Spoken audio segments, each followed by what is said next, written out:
अस्सलाम वालेकुम dear students. आज हम बेटा डिस्कस करेंगे डॉट प्रोडक्ट या स्केलर प्रोडक्ट। बेटा ये लॉन्ग क्वेश्चन है, पेपर में ये एज ए लॉन्ग क्वेश्चन पूछा जाता है 5 नंबर का। इसके अंदर से बहुत सारे अलग से शॉर्ट क्वेश्चंस और एमसीक्यूज भी बनते हैं। तो इसको स्टार्ट करते हैं। डॉट प्रोडक्ट या स्केलर प्रोडक्ट बेटा होता क्या है? डॉट प्रोडक्ट देखिए, जैसे नाम से शो हो रहा है डॉट, इसमें हम क्या करेंगे, इसमें हम दो वेक्टर्स को मल्टीप्लाई करवाएंगे, लेकिन कैसे करवाएंगे? With the help of dot. यानी लेट्स सपोज हमारे पास दो वेक्टर्स हैं, एक वेक्टर ए है और एक वेक्टर बी है। हम इन दोनों को मल्टीप्लाई कराएंगे, लेकिन कैसे करवाएंगे? डॉट की मदद से। यानी ए डॉट बी, यानी ये दोनों क्या हो रहे हैं? मल्टीप्लाई हो रहे हैं। इसका जो आंसर आएगा दोनों का मल्टीप्लाई करने के बाद जो रिजल्ट आएगा, वो रिजल्ट क्या होगा? वो रिजल्ट होगा स्केलर क्वांटिटी। मतलब हम दो वेक्टर्स को मल्टीप्लाई करवा रहे हैं with the help of dot and we get a scalar quantity. This type of product is known as dot product और scalar product. देखिए इसके नाम से श्योर है, इसमें मल्टीप्लीकेशन कैसे करवानी है? डॉट से आंसर क्या आना है? स्केलर। यानी इसको डॉट प्रोडक्ट भी कहते हैं और इसको स्केलर प्रोडक्ट भी कहते हैं। तो अगर दो वेक्टर्स को डॉट की मदद से मल्टीप्लाई करवाए और आंसर स्केलर आ जाए, इस तरह के प्रोडक्ट को कहते हैं डॉट या स्केलर प्रोडक्ट। अब बेटा इसको ओपन कैसे करना है? जब भी आपको दो वेक्टर्स दिए जाए, आपसे कहा जाए कि उसका डॉट प्रोडक्ट ओपन कर दें, तो कैसे ओपन करेंगे? लेट्स सपोज दो वेक्टर्स हैं ए और बी। आपने इन दोनों को मल्टीप्लाई करवाया ए डॉट बी, यानी ए और बी दो वेक्टर्स मल्टीप्लाई हो गए डॉट की मदद से। अब ओपन कैसे करना है? मैग्नीट्यूड ऑफ फर्स्ट वेक्टर, जो भी वेक्टर पहला होगा उसकी मैग्नीट्यूड, उसके बाद multiply magnitude of second vector, जो भी वेक्टर सेकंड होगा उसकी मैग्नीट्यूड। डॉट खत्म हो जाएगा और डॉट की जगह क्या आ जाएगा? Cos of theta. यानी A dot B is equal to A B cos of theta. अब यहाँ पे कोस क्यों आया, साइन क्यों नहीं आया, या कोई और फंक्शन क्यों नहीं आया? इसकी रीजन हम आगे जाके डिस्कस करेंगे। फिलहाल हम इतना समझ रहे हैं कि इसको ओपन कैसे करना है। कि जब भी दो वेक्टर्स ए डॉट बी आप ओपन करेंगे, उसमें जो पहला वेक्टर होगा, जो भी पहला वेक्टर हो, उसकी मैग्नीट्यूड, डॉट खत्म हो जाएगा, दूसरा वेक्टर उसकी मैग्नीट्यूड, डॉट खत्म होने के बाद क्या आ जाएगा? कोस ऑफ थीटा आ जाएगा उन दोनों के दरमियान में। Where theta is the angle between A and B. Theta यहाँ पे बेटा क्या है? ए और बी का दरमियानी एंगल है। ए और बी को दरमियान जो एंगल बन रहा है, ये वो एंगल होगा। ठीक हो गया। लेट्स सपोज हमारे पास दो वेक्टर्स होते हैं, अगर पी और क्यू मिसाल के तौर पर, तो उसको कैसे ओपन करते हैं? उसको किस तरह ओपन करना था कि यानी P dot Q is equal to P Q cos of theta. यानी पी क्यू और डॉट खत्म हो जाना था और वहां पे क्या आ जाना था? कोस ऑफ थीटा आ जाना था। तो आई थिंक यहां तक आपको बात क्लियर होगी कि इसको ओपन कैसे करना है। उसके बाद बेटा इसकी एग्जांपल्स में कौन कौन सी फिजिकल क्वांटिटीज आ सकती हैं? इसकी बेस्ट एग्जांपल है वर्क, जो आपकी बुक में भी डिस्कस की गई है, वर्क। अब बेटा आपको पता है कि वर्क का फार्मूला होता है F dot D. F dot D किसके बराबर होता है? वर्क के। अब इसको जब ओपन करेंगे तो मैग्नीट्यूड ऑफ फर्स्ट वेक्टर, यहाँ पे फर्स्ट वेक्टर ऑफ फोर्स है, सेकंड वेक्टर यहाँ पे डिस्प्लेसमेंट है, वो डी आ गया। डॉट खत्म हो गया और उसकी जगह क्या आ गया? कोस ऑफ थीटा आ गया। अब देखें ये इसकी एग्जांपल क्यों है, इसकी रीजन देखें क्या है। देखिए हमें पता है कि वर्क एक स्केलर क्वांटिटी है। वर्क क्या है? स्केलर क्वांटिटी है। देखिए जब हम फोर्स और डिस्प्लेसमेंट को डॉट से मल्टीप्लाई करते हैं, तो फोर्स और डिस्प्लेसमेंट दोनों क्या है? ये वेक्टर्स हैं, लेकिन उसका जो जवाब आता है दोनों को डॉट से मल्टीप्लाई करने से, वो क्या आता है? वो स्केलर आता है और उसे कहते हैं वर्क। इसलिए वर्क इसकी क्या है? एग्जाम्पल है। इसी तरह इलेक्ट्रिक या मैग्नेटिक फ्लक्स, मैंने यहाँ पे मैग्नेटिक फ्लक्स लिखा है, तो फ्लक्स की बटे सिंबल होता है ये फाई। तो इसका फार्मूला होता है बी डॉट ए। अब देखिए बी क्या है? मैग्नेटिक फील्ड, ये भी वेक्टर है। ए क्या है? वेक्टर एरिया, ये भी वेक्टर है। दोनों को डॉट से मल्टीप्लाई कर रहे हैं, लेकिन आंसर जो आ रहा है, वो आंसर क्या आ रहा है? फ्लक्स आ रहा है। फ्लक्स खुद क्या है? फ्लक्स एक स्केलर क्वांटिटी है। इसी तरह इसकी एग्जांपल और भी है, पावर। जब आप फोर्स को और वेलोसिटी को मल्टीप्लाई करते हैं डॉट की मदद से, जैसे मिसाल के तौर पर एफ डॉट वी आप करें तो इसका जवाब आता है पावर। अब फोर्स भी वेक्टर है, वेलोसिटी भी वेक्टर है, लेकिन पावर क्या है? ये स्केलर है। तो ये भी इसकी एग्जांपल में लिखा जा सकता है। तो नेक्स्ट बेटा यहां तक अगर बात क्लियर होगी, तो नेक्स्ट इसमें हम इसका फिजिकल मीनिंग, ये इसको एक और भी नाम देते हैं फिजिकल इंटरप्रिटेशन, की इसका मतलब क्या है डॉट प्रोडक्ट का। हाँ जी बेटा, नेक्स्ट हम डिस्कस करेंगे अब इसका फिजिकल मीनिंग। डॉट प्रोडक्ट हमें बताता क्या है, इसका मतलब क्या है। जो ऊपर हमने एक बात की थी कि यहाँ पे कोस आया है, वो कोस क्यों आया है। अब इसका जो फिजिकल मीनिंग है वो इसका हमें मतलब बताएगा इस प्रोडक्ट का। देखें डॉट प्रोडक्ट का जो असल फार्मूला होता है किसी भी वेक्टर्स के लिए, दो वेक्टर्स अगर आपको दिए जाएं, उसमें दो वेक्टर्स में से एक वेक्टर को आपने क्या मान लेना है बेटा, पहला वेक्टर मान लेना है, और दूसरे वेक्टर को दूसरा वेक्टर मान लेना है। तो इसका फार्मूला जो एक्चुअली होता है वो ये होता है, magnitude of first vector multiplied by component of second vector in the direction of first vector. क्या मतलब है ये देखें, लेट्स सपोज हमारे पास दो वेक्टर्स हैं ए और बी। मैंने यहाँ पे बेटा इस ए को पहला वेक्टर मान लिया, इस बी को दूसरा वेक्टर मान लिया। अब इस फार्मूले को देखें, जस्ट अब आपने इसमें बेटा क्या करनी है, जस्ट वैल्यूज पुट करनी है। देखें मैग्नीट्यूड ऑफ फर्स्ट वेक्टर हम क्या ले रहे हैं, ए डॉट बी। तो मैग्नीट्यूड ऑफ फर्स्ट वेक्टर क्या था, ए था, तो ए की मैग्नीट्यूड आ गई। मैग्नीट्यूड सिंपली यानी कि उस वेक्टर को लिख दें, बस उसके ऊपर वेक्टर ना डालें, वो मैग्नीट्यूड है। अब दूसरी लाइन क्या थी, component of second vector in the direction of first vector. तो सेकंड वेक्टर क्या था, बी था, यानी सेकंड वेक्टर का जो साया, कंपोनेंट कहते हैं प्रोजेक्शन को, साया इमेज, सेकंड वेक्टर का जो कंपोनेंट कहां पे गिर रहा है, फर्स्ट वेक्टर पे, उसके साथ मैग्नीट्यूड को मल्टीप्लाई कर दें। अब देखिए सेकंड वेक्टर बी था, इसका जो यहाँ पे कंपोनेंट गिर रहा है वो क्या, कौन सा गिर रहा है, देखिए किसके ऊपर गिर रहा है, ए के ऊपर। तो ये आ गया कंपोनेंट, और ये ए वाली लाइन देखिए ये हॉरिजॉन्टल लाइन है। हॉरिजॉन्टल लाइन बेटा कैसी होती है, एक्स एक्सिस। तो एक्स एक्सिस पे जो कंपोनेंट होता है वो कौन सा होता है, वो कॉज ऑफ थीटा होता है। तो इसलिए यहाँ पे बी का जो कंपोनेंट गिर रहा है ए के ऊपर, वो क्या होगा, कंपोनेंट किसका गिर रहा है, बी का कंपोनेंट गिर कौन सा रहा है, cos of theta. Cos of theta क्यों है, क्योंकि ये किसके ऊपर गिर रहा है, ए के ऊपर, और ए वाली लाइन किस तरह की है, ये हॉरिजॉन्टल लाइन है। हॉरिजॉन्टल लाइन के ऊपर जो प्रोजेक्शन होता है, जो कंपोनेंट होता है वो कोज होता है, और वर्टिकल लाइन पे जो कंपोनेंट होता है वो साइन होता है। तो यहाँ पे कंपोनेंट गिर रहा है जी एक्स एक्सिस के ऊपर, तो इसलिए ये क्या होगा, कोज ऑफ थीटा होगा। तो अब क्या करें, component of second vector in the direction of first vector की जगह क्या लिख दें, बी कोज ऑफ थीटा, यानी बी का जो साया ए के ऊपर गिर रहा है, यानी component of second vector in the direction of first vector. तो आप इन दोनों को मल्टीप्लाई कर लें तो जवाब बन जाएगा जी A B cos of theta, जो के बराबर होता है ए डॉट बी के। तो बेटा ये है इसका फिजिकल मीनिंग, यानी आपको कोई भी दो वेक्टर्स अगर दे दिए गए हैं, आपसे कहा जाए उसका फिजिकल मीनिंग बताएं, किसी एक वेक्टर को पहला लेट कर लें, किसी एक को दूसरा लेट कर लें। सिंपली ये फार्मूला याद रखें, मैग्नीट्यूड ऑफ फर्स्ट वेक्टर, जो भी पहला वेक्टर मान है उसकी मैग्नीट्यूड, उसको मल्टीप्लाई करा देना है किसके साथ, जो आपने सेकंड वेक्टर माना है उसका जो कंपोनेंट गिर रहा है फर्स्ट वेक्टर के ऊपर। तो आई होप यहां तक आपको बात क्लियर होगी। उसके बाद बेटा इसमें जो आखिरी चीज अब हमने डिस्कस करनी है वो है इस प्रोडक्ट की कैरेक्टरिस्टिक्स या इसकी प्रॉपर्टीज। तो डॉट प्रोडक्ट की वैसे तो पेपर में मोस्टली 4 कैरेक्टरिस्टिक्स या प्रॉपर्टीज पूछी जाती हैं, लेकिन हम यहाँ पे वैसे 5 है तो हम 5 की 5 डिस्कस करेंगे।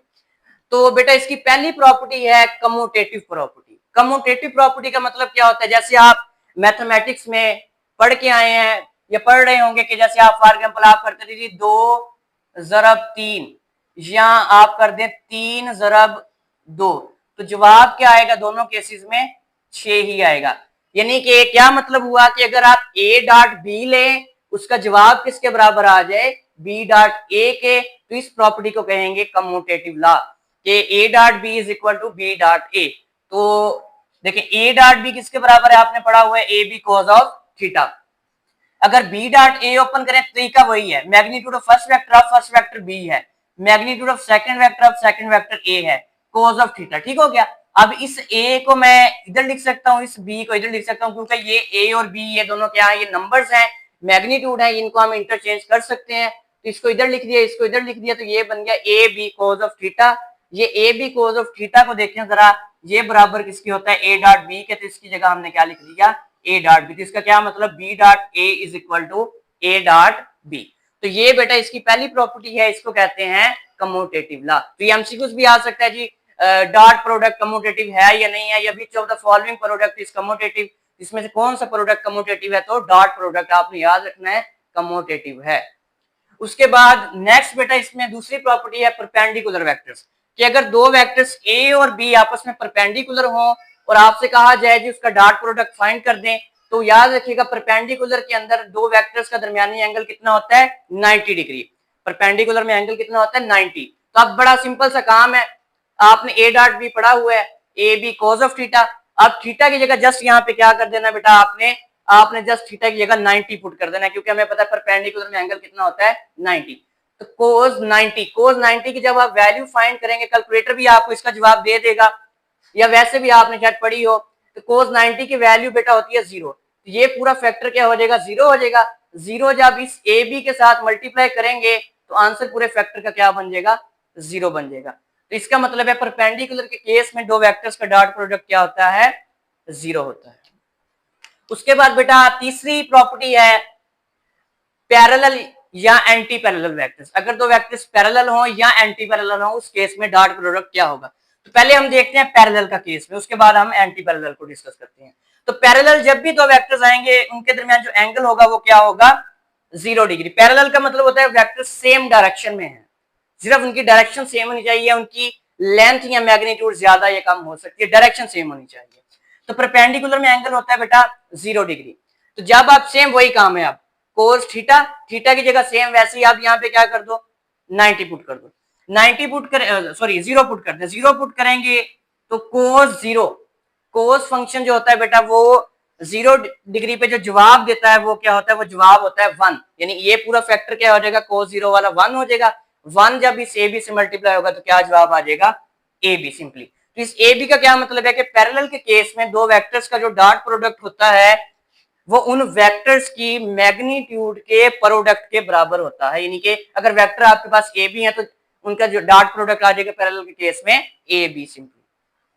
उसके बाद बेटा एंटी पैरेलल के अंदर वेक्टर्स का एंगल कितना होता है, 180। एंटी पैरेलल वेक्टर्स किस तरह के होते हैं, जैसे बने हुए ना कि इनकी डायरेक्शन अपोजिट होती है, यानी इनकी लेंथ इक्वल या डिफरेंस हो सकता है उनमें, लेकिन इनकी यानी एक वेक्टर अगर ये है, दूसरा वेक्टर की डायरेक्शन होगी ये होगी और पहले वेक्टर की डायरेक्शन ये है, तो दोनों के दरमियान यहाँ पे डायरेक्शन अपोजिट होगी, एंगल कितना होगा 180। तो यहाँ पे भी बेटा वही काम है, A B cos of theta आपने पढ़ा हुआ है।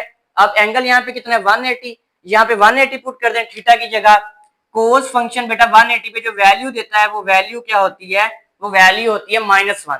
तो 180 की जगह क्या आ जाएगा, -1, -1 इसके साथ मल्टीप्लाई होगा क्या हो जाएगा, माइनस ए बी। यानी क्या मतलब कि जब भी आप एंटी पैरेलल के केस में डॉट प्रोडक्ट फाइंड करते हैं तो आंसर क्या आता है, उन्हीं वेक्टर्स का प्रोडक्ट, लेकिन उसके साथ क्या आ जाता है, एक माइनस, जो कि ये बता रहा है कि इनकी दोनों की डायरेक्शन क्या है, अपोजिट है। उसके बाद बेटा सेल्फ प्रोडक्ट, ये बड़ा इंपॉर्टेंट शार्ट क्वेश्चन भी अलग से पूछा जाता है पेपर में कि कैलकुलेट या फाइंड द सेल्फ प्रोडक्ट, या व्हाट इज सेल्फ प्रोडक्ट। तो self product in case of dot product क्या होता है, सेल्फ का मतलब क्या है, खुद, अपने साथ। यानी अगर इसमें एक वेक्टर ए है तो दूसरा वेक्टर भी क्या होगा, ए ही होगा, दोनों वेक्टर यानी सेम होंगे। अब इसमें दोनों वेक्टर ए हैं, आपने उसको ओपन कैसे करना है, वही रूल को फॉलो करना है, magnitude of first vector, magnitude of second vector. अब सेकंड वेक्टर भी यहाँ पे ए ही है और डॉट खत्म हो गया, कोस ऑफ थीटा आ गया। अब देखिए दोनों वेक्टर सेम है, एक ही तरह के वेक्टर हैं, दोनों की लेंथ भी सेम है, डायरेक्शन भी सेम है। तो जब डायरेक्शन सेम होती है तो हमने पढ़ा हुआ है एंगल कितना होता है, 0। तो सेल्फ प्रोडक्ट में एंगल कितना होता है, 0 होता है। यहाँ पे 0 पुट करें थीटा की जगह, आगे वही काम है, कोस 0 पे क्या वैल्यू देगा, कोस फंक्शन 0 पे वैल्यू देगा 1। अब ये कोस 0 1 हो गया, ए को इसके साथ मल्टीप्लाई करेंगे तो ये ए और ए क्या बन जाएगा, ए का स्क्वायर। तो ये आ जाएगा सेल्फ प्रोडक्ट के केस में इसका रिजल्ट। क्या मतलब इसका कि अगर दो वेक्टर्स का आप सेल्फ प्रोडक्ट फाइंड करते हैं तो जो आंसर आएगा वो उसी वेक्टर, जो भी वेक्टर आपने लिया था, जिस जैसे ए था, तो उसी वेक्टर का अपना ही मैग्नीट्यूड का स्क्वायर आ जाएगा। क्लियर हो गया बेटा यहां तक। तो ये 4 प्रॉपर्टीज होगी, एक प्रॉपर्टी बेटा रह गई है, वो अब हम डिस्कस कर लेते हैं।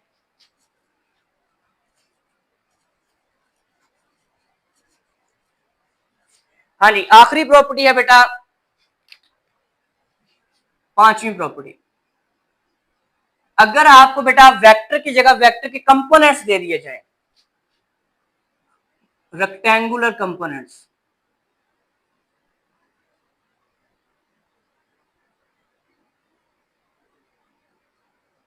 अगर आपको वेक्टर की जगह वेक्टर के कंपोनेंट्स दे दिए जाए, आपसे कहा जाए कि डॉट प्रोडक्ट फाइंड करें, तो लेट्स सपोज हमारे पास एक वेक्टर है ए। अब इसके कंपोनेंट्स क्या हो सकते हैं, ए एक्स, ए वाई और ए जी।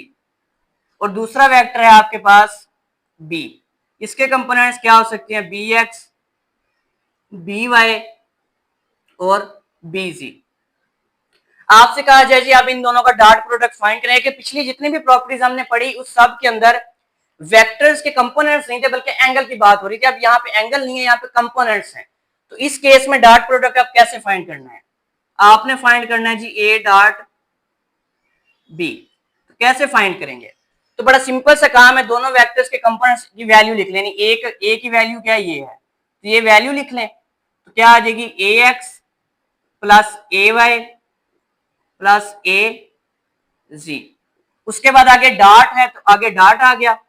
उसके बाद बेटा वेक्टर बी जो है उसकी वैल्यू क्या है, ये है, तो वेक्टर बी की जगह उसकी वैल्यू लिख रहे हैं, बी एक्स बी वाई और बी जी। अब आपने इनका जो डॉट प्रोडक्ट है कैसे फाइंड करना है? तो बड़ा सिंपल सा काम है, क्या करें, आपने इस ए एक्स को सबके साथ और ए वाई को सबके साथ, ए जेड को सबके साथ मल्टीप्लाई नहीं करना, बल्कि क्या करना है, एक्स को सिर्फ एक्स के साथ, वाई को सिर्फ वाई के साथ और जेड को सिर्फ जेड के साथ। तो क्या जवाब बन जाएगा, देखिए जब आप एक्स को एक्स के साथ करेंगे, ए एक्स बी एक्स प्लस ए वाई बी वाई, यानी ए वाई और बी वाई, यानी बी वाई वाली को वाई वाली के साथ।